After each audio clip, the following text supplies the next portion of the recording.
साथियों नमस्कार। आज हम जनसंख्या नगरीकरण से संबंधित प्रमुख बिंदु जनसंख्या के सिद्धांत पर चर्चा करेंगे। ठीक, जनसंख्या के कई सिद्धांत दिए गए हैं।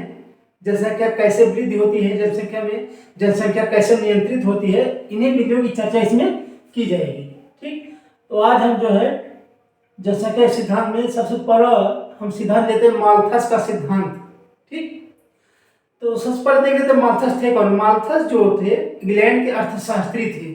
ठीक, इन्होंने अपने लेख an essay on the principle of population में एक लेख लिखा। उस लेख में इन्होंने ये बताया कि जनसंख्या जो बढ़ती है वो गुणोत्तर विधि से बढ़ती है, यानी जनसंख्या जो है 2, 4, 8, 16, 32 इस रूप में जनसंख्या बढ़ती है, माने दोगुनी गति से बढ़ती है। 2, 4, 2 दूनी 4, 4 दूनी 8, 2 16, 2 32 गुणोत्तर विधि से। लेकिन जो जीवन निर्वाह के साधन होते हैं, चाहे प्राकृतिक साधन हो चाहे कृत्रिम साधन हो, वो जो है समांतर क्रम में बढ़ते हैं। ये जो है गुणोत्तर से बढ़ते हैं, ध्यान दीजिएगा। और ये जो है साधन जो है 1, 2, 3, 4, 5, 6। ठीक, जो जीवन निर्वाह के साधन है वो समांतर श्रेणी से क्रम में बढ़ते हैं, जैसे 1, 2, 3, 4 एक के अंतर बढ़ते हैं। लेकिन ये क्या है, एकदम दुगना होता चला जा रहा है। ठीक, इतनी गति से बढ़ते हैं। तो कहने का तात्पर्य यह है कि बढ़ोतरी किसमें ज्यादा हो रही है, जनसंख्या में। संसाधन जो है सीमित गति से बढ़ रहे हैं, संसाधन जो है सीमित है हमारे। तो ऐसे में होगा क्या, जनसंख्या बहुत अधिक बढ़ जाएगी। इस तरह से अगर बढ़ती रही जनसंख्या, माल्थस के अनुसार अगले 25 साल में जनसंख्या जो है दूनी हो जाएगी। यानी आज जो जनसंख्या 10,000 है तो 25 साल में 20,000 हो जाएगा, अगर इस गति से बढ़ती रही। लेकिन संसाधन जो है उतनी गति से नहीं बढ़ेंगे। 25 साल में दूनी हो जाएगी जनसंख्या। 200 साल में क्या हो जाएगा, 200 साल में जनसंख्या आपकी जो है 256 गुना, कितना गुना, 256 गुना जनसंख्या बढ़ेगी। ये जनसंख्या है। लेकिन जो जीवन निर्वाह के साधन हैं वो किस गति से बढ़ेंगे, वो जो है 200 साल में 9 गुना। 200 साल में साधन जो है जीवन निर्वाह के साधन 9 गुना वृद्धि होगी और जनसंख्या में 256 गुना वृद्धि होगी। आप समझ सकते हैं कितने अधिक है। अगर ऐसे ही होता रहा, कहने का तात्पर्य ऐसे ही होता रहा, माल्थस ने कहा अगर इस पर नियंत्रण नहीं पाया गया तो होगा क्या, उससे होगा क्या, अकाल होगा, अकाल पड़ेगा, युद्ध होगा, महामारी फैलेगी,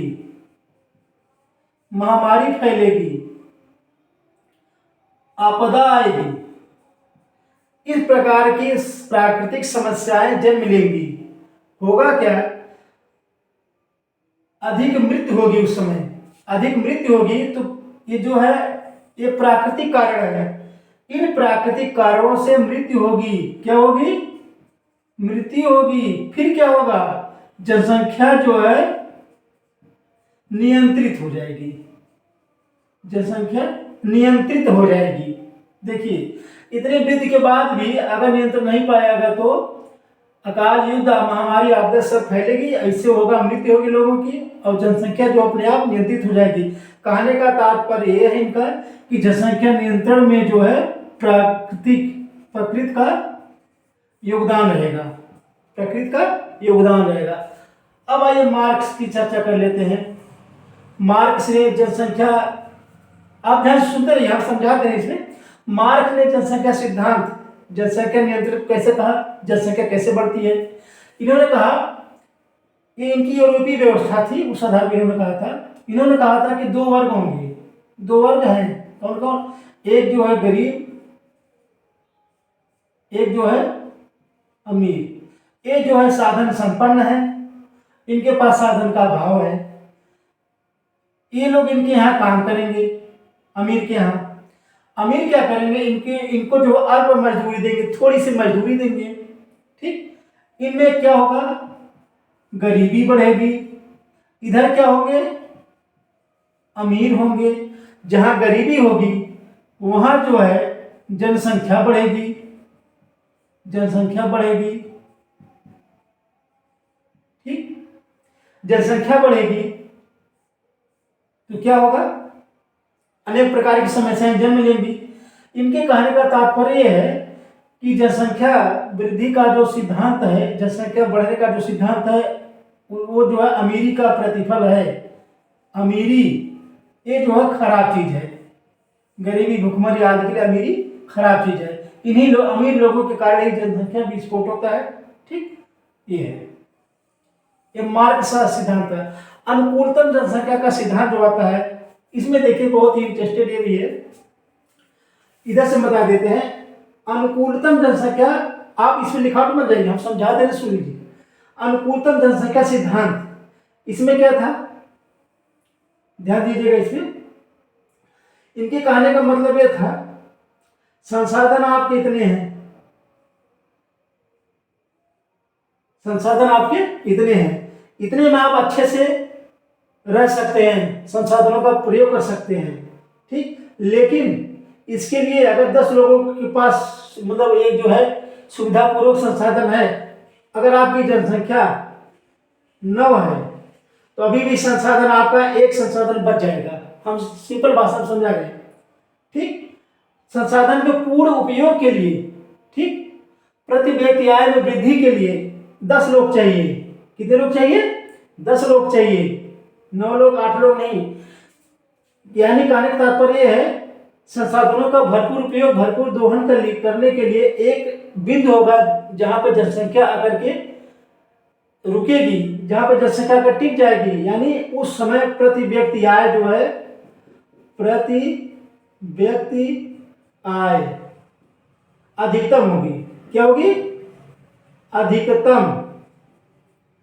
प्रति व्यक्ति आय अधिकतम होगी कहां, संसाधनों का भरपूर दोहन करने के लिए एक बिंदुवत जनसंख्या होगी। ठीक, अब उस जनसंख्या से कम, अगर मान लीजिए 5 है जनसंख्या, ठीक ना, ये जो है अल्प जनसंख्या के देश कहले जाएंगे, अल्प जनसंख्या कही जाएगी।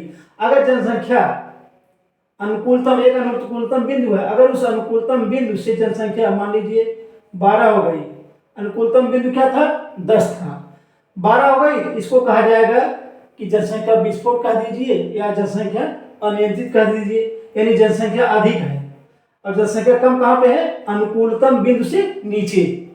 ठीक है, अनुकूलतम बिंदु किसे मतलब डायरेक्ट होते हैं, ये जो है एक बिंदु जहां पर संसाधनों का पूर्ण दोहन होता है और प्रति व्यक्ति वहां पे अधिक होती है। ठीक, यानी 10 संसाधन, 10 है, 10 संसाधन का दोहन करने के लिए 10 लोग चाहिए।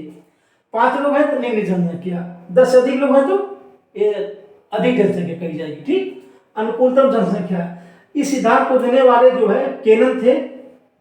कौन थे, केनन, रॉबिन्सन और डाल्टन। ये लोग थे इस जनसंख्या सिद्धांत को देने वाले। ठीक, अब जो है हमारा अगला सिद्धांत जो आता है वो जनांक की संक्रमण की अवस्था आती है। ठीक, कहने का तात्पर्य इसमें जो है 4 अवस्थाओं से होकर के सबको गुजरना पड़ता है। ठीक है, कोई भी ग्रामीण व्यवस्था या शहरी व्यवस्था हो, तो पहली अवस्था जो होती है, दूसरी पहली अवस्था में क्या है, जन्म दर हम यहां से बता दे रहे हैं, जन्म दर, एक मिनट, जन्म दर और जो है मृत्यु दर, दोनों क्या है, उच्च है। ठीक, यानी ये पशुपालन स्तर, ग्रामीण स्तर से, कृषि स्तर से शुरू होती है। पहले स्तर कहां से है, दोनों उच्च है। ऐसी स्थिति जो है पूर्व औद्योगिक काल की स्थिति है। पूर्व औद्योगिक काल में ऐसा होता है जहां उद्योगों का अभाव होता है। ठीक है, संसाधनों का अभाव होता है, विकास बहुत धीमी गति से होता है। वहां पे पूर्व औद्योगिक काल यानी जन्म दर मृत्यु दर अधिक रहती है। ऐसी स्थिति कहाँ पे है? अफ्रीकी देश जैसे नाइजीरिया है, बोत्सवाना है, नामीबिया है, ऐसे देश अफ्रीका महाद्वीप के देश हैं, ठीक, जहां पे जन्म दर मृत्यु दर दोनों उच्च हैं। दूसरी अवस्था आती है जन्म दर उच्च, लेकिन मृत्यु दर में ये उच्च है और मृत्यु दर ये जो है थोड़ी सी कम आ जाती है, ठीक। ऐसी स्थिति जो है विकासशील देश में पाई जाती है। विकासशील देश में कहाँ पाई जाती है? विकासशील देशों में, ठीक। तीसरी अवस्था जो है आपकी, इसमें जन्म दर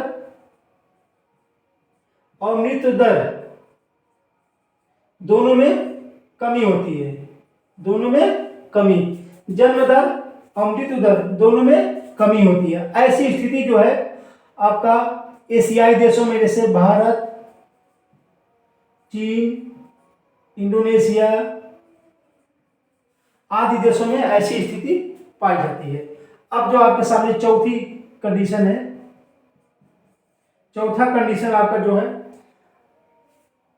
यहाँ पे दोनों में कमी हम यहाँ पे बना दिए हैं। इसमें क्या है? दोनों में कमी यानी जन्म दर मृत्यु दर दोनों में कमी पाई जाती है इसमें। फिर होता क्या है? दोनों में कमी होती है, जनसंख्या में कमी होती है। ऐसी अवस्था जो है यूएसए यानी अमेरिका, कनाडा आदि देशों में पाई जाती है। पांचवी अवस्था जो है जन्म दर में कमी, मृत्यु दर,